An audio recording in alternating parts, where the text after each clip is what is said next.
Tired of manually transferring data from your Happyforms submissions?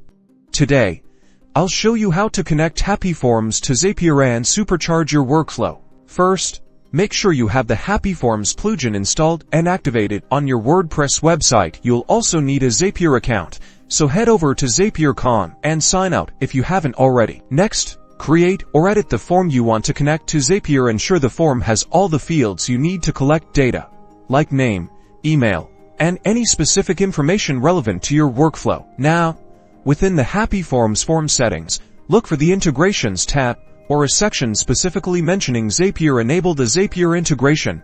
This will usually provide a webhook URL. Head over to Zapier and click on Create Zap. Search for Webhooks by Zapier as the trigger app. Choose Catch Hook as the trigger event. Zapier will provide you with a unique webhook URL. Copy that URL and paste it into the corresponding field in your Happyforms integration settings. Then click Continue in Zapier. Go back to your website and submit a test entry to your Happyforms form. This sends data to Zapier and allows it to recognize the form fields. Back in Zapier, click Test Trigger. If everything is set up correctly, Zapier will successfully receive the test data from your form submission and display the fields you created. Now, choose the app you want to send the data to, like Google Sheets, MailChimp, or any of the thousands of apps Zapier supports. Select the action you want to perform, such as create spreadsheet row or add subscriber. Map the fields from your Happyforms submission to the corresponding fields in your chosen app. For example, map the name field from your form to the name column in your Google Sheet.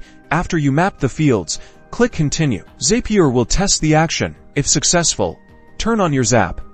From now on, every new submission to your Happyforms form will automatically send data to your chosen app, saving you time and effort.